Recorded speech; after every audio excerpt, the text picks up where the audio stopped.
Olá você aí, seja bem-vindo ao meu canal. Neste vídeo aqui você verá o senador da República Randolph Rodrigues humilhando, esculhambando, detonando, destruindo as narrativas bolsonaristas do Flávio Bolsonaro, outro senador da República, filho do inelegível e logo presidiário Bolsonaro. Bem, o Randolph Rodrigues vai destruir totalmente essa narrativa que o Flávio Bolsonaro joga na mesa, de que aquela tentativa de golpe lá em 2023 não foi uma tentativa de golpe, foram senhorinhas, foram protestos pacíficos, foi até uma destruição do patrimônio público, mas tentativa de golpe não. Porém, o Randolph Rodrigues deixa claro pro Flávio Bolsonaro o que exatamente foi aquela tentativa de golpe e joga todos os fatos da verdade na cara desse mentiroso e hipócrita filho do ex-presidente do Brasil e inelegível Bolsonaro. Se você gosta desse tipo de vídeo, deixa um like, um comentário, compartilha esse vídeo, se inscreve no canal, seja membro do canal, tudo isso ajuda muito. Para os bolsonaristas aqui de plantão, ó, faz o L, que continua chorando. Vamos lá. Flávio, eu vou começar com o senhor, porque a oposição tem um discurso bastante crítico sobre as penas que foram colocadas pelo STF nos condenados de 8 de janeiro. E tem aquela ideia da velhinha que estava lá, que não estava sabendo o que estava fazendo e que foi condenada a mais de 10 anos. Esse projeto que está na Câmara e que a oposição vê no Senado, desculpe, sendo debatido no Senado e que a oposição vê com resistência, tenta exatamente diminuir a pena dessas pessoas. Por que vocês são contra? Bom, obrigado pelo convite, Júlia, de estar aqui. Boa noite, senador Randolph. Boa noite a todos que nos assistem. Olha, na verdade a gente não concorda com esse projeto para diminuir pena dessas pessoas em função do 8 de janeiro por um fato muito simples. No nosso entendimento, os crimes que essas pessoas estão sendo acusadas são crimes impossíveis.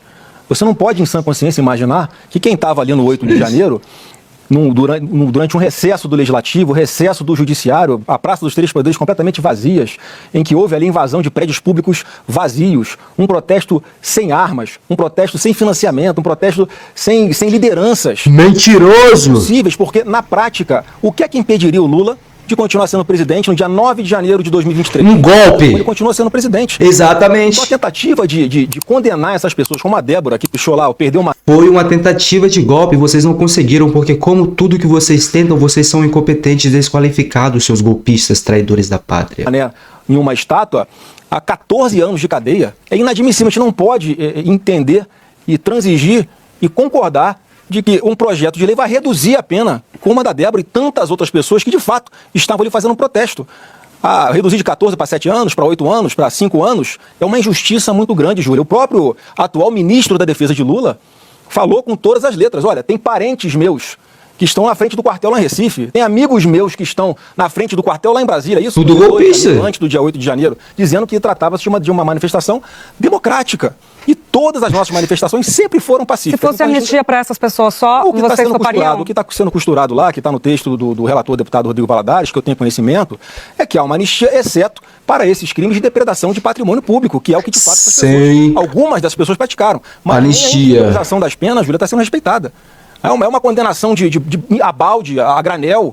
Então hoje tinham câmeras lá que podiam ser usadas nesse processo, se fosse um processo feito com calma, que nem era para estar no Supremo Tribunal Federal, porque essas penas, Júlia, no Código Penal são de depredação são de 6 meses a 3 anos. Era coisa para ser juizado de especial criminal, antigo juizado de pequenas causas, como eram conhecidos. E esse tipo de crime jamais ensejaria prisão de ninguém.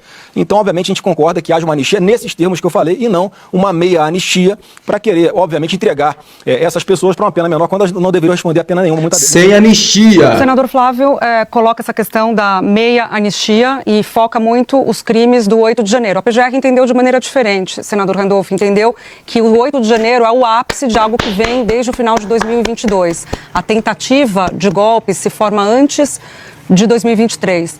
Por que vocês acham que o projeto do Senado é melhor que o projeto da Câmara? Bora. Não, bom, primeiro, boa noite, Júlia, Flávio, satisfação de estar aqui contigo no debate. Boa noite a todos. Bora, Randolph. News. Bom, em primeiro lugar, Júlia, nós temos que ver qual é o texto que está para o debate no Senado. Eu acho que fazer a tipificação das penas é um debate que é razoável. Aquele que participou de financiamento, organização, articulação de golpe de Estado, ter uma pena maior do que aqueles que foram levados pelo vai da valsa da multidão, que foram utilizados como massa de manobra naquela circunstância. Eu acho que isso é razoável. Ter dosimetria das penas, debater dosimetrias, embora dosimetria seja um instrumento a ser aplicado pelo juiz, no caso, os ministros do Supremo Tribunal Federal que estão julgando, mas nesses casos específicos, debater qual seria a pena justa, a pena adequada, é um debate que é razoável ter tido. Então, o STF excedeu as penas, se o senhor defende que é necessário ter uma dosimetria? É necessário ver a circunstância, que é a interpretação do 359-M e L do Código Penal. O 359-M e L do Código Penal é um instrumento que a democracia brasileira colocou em sua própria defesa. E foi, inclusive, um dispositivo sancionado pelo presidente Bolsonaro. Nesse dispositivo se caracteriza o crime de golpe de Estado.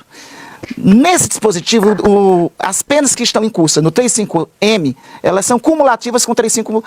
12 anos no máximo e 8 anos Exatamente. no máximo. Há cumulatividade. Então, na verdade, o Supremo Tribunal Federal faz a interpretação do que está escrito na lei. Debater se isso é justo, se a mesma pena que pode vir a ser aplicado para quem articulou, para quem planejou, para quem financiou uma tentativa de golpe de Estado, tem que ser a mesma pena a ser aplicado àquele que participou como, vou utilizar esse termo, massa de manobra. Exatamente. Quem participou e foi usado como massa de manobra tem mais pena sim, porque o bolsonarismo é malvado, é maldoso. Eles conseguem entrar na mente dos brasileiros que estão precisando de um amparo de alguma forma, alguma coisa assim. Aí surge o bolsonarismo e eles conseguem usar as pessoas como massa de manobra sim. Eu acredito que tiveram pessoas que foram usadas como massa de manobra, mas como o Randolph está dizendo, sabe, para quem financiou, para quem incentivou, para quem levou essas pessoas lá, para quem fez esse tumulto todo e essa tentativa de golpe sem anistia. Quero que cada um seja condenado pelo que fez. Sim, quem fez o L espera exatamente isso. Muito obrigado, Randolph Rodrigues, pela voz. De algum dos atos, eu acho que isso é um debate razoável. O que ocorreu pela aplicação do STF é que houve o princípio da acumulatividade. Um dos debates que existe no Senado é se a acumulatividade se aplica ou não. Isso difere do debate de anistia. E sabe por que difere do debate de anistia? Porque, Júlia, nós tivemos, ao longo da nossa história, 9 golpes de Estado no Brasil. E tivemos pelo menos 5 tentativas. A não punição, quem tenta golpe de Estado e se concretiza, ascende ao poder político. Quem tenta, mesmo aqueles que tentaram e o golpe não se concretizou, logo em seguida foram anistiados e participaram depois de passagens muito tristes da nossa história. Por isso que o debate de anistia, para nós, não é aceitável. O senador está defendendo aqui, discutir, então, mudança na lei de defesa do Estado Democrático de Direito. Já jogando para o senhor, então, senador Flávio, essa ideia do senador representando o governo tem o apoio de Davi Alcolumbre, que é o presidente do Congresso e presidente do Senado, que está, nesse momento, em viagem com o presidente Lula. Então, a gente vê um alinhamento e uma possibilidade maior de aprovação desse texto que vocês não querem, que o senhor enxerga como uma meia anistia, do que o texto que vocês estão defendendo. Não, primeiro assim, eu não conversei ainda com o presidente Davi Alcolumbre, estou esperando ele voltar dessa viagem para entender que proposta é essa, porque exatamente, Júlia, o que tem que ser discutido não é a dosimetria da pena. O que tem que ser discutido é a anistia para ninguém, jamais. Golpistas traidores da pátria, Flávio Bolsonaro, têm que ser presos. Sim, enjaulados e jogados a chave fora, porque é assim que seria se fosse uma ditadura. Vocês conseguem compreender? Isso é algo muito básico, mas você continua defendendo essa narrativa de que nada aconteceu, foi só um protesto pacífico. Não, aproveitaram que o Congresso e o STF estavam vazios para tentarem um golpe. É isso que vocês bolsonaristas fizeram e sempre fazem. O que tem que ser discutido é o absurdo de se tentar impor essa narrativa mentirosa que houve uma tentativa de golpe de Estado no Brasil. A PGR acusa o presidente Bolsonaro na sua denúncia de que o golpe começou em junho de 2021. E quando você fala de atentado contra o Estado Democrático de Direito, é para você desconstituir um governo legitimamente eleito. Se começou em 2021, como é que o Bolsonaro está sendo acusado de tentar dar um golpe nele mesmo, já que ele era o presidente legitimamente eleito? É porque isso é uma mentira e você está mentindo de novo, seu mentirosinho de plantão. O golpe aconteceu, a tentativa de golpe aconteceu lá em 2023, janeiro, e você sabe disso. Quem está criando narrativa mentirosa é você. Eu quero que o STF não dê anistia para nenhum que tentou o golpe, sim. Porque era isso que aconteceria se tivesse uma ditadura. Então pode botar para torar STF Alexandre de Moraes. Muito obrigado, Randolph Rodrigues, por defender a nossa verdade, a nossa narrativa, o que de fato aconteceu na TV, nos jornais, o que de fato aconteceu lá em janeiro de 2023. Sim, golpistas na prisão e sem anistia. Muito obrigado, Randolph Rodrigues, pela voz contra o Flávio Bolsonaro, mentiroso e filho do inelegível. Se você gostou do vídeo, deixa um like, um comentário, compartilha esse vídeo, se inscreve no canal, seja membro do canal. Tudo isso ajuda muito para os bolsonaristas aqui de plantão, ó. Faz o L e continua chorando. Pessoal, muito obrigado pela companhia. Vejo vocês na próxima. Se cuidem, até lá.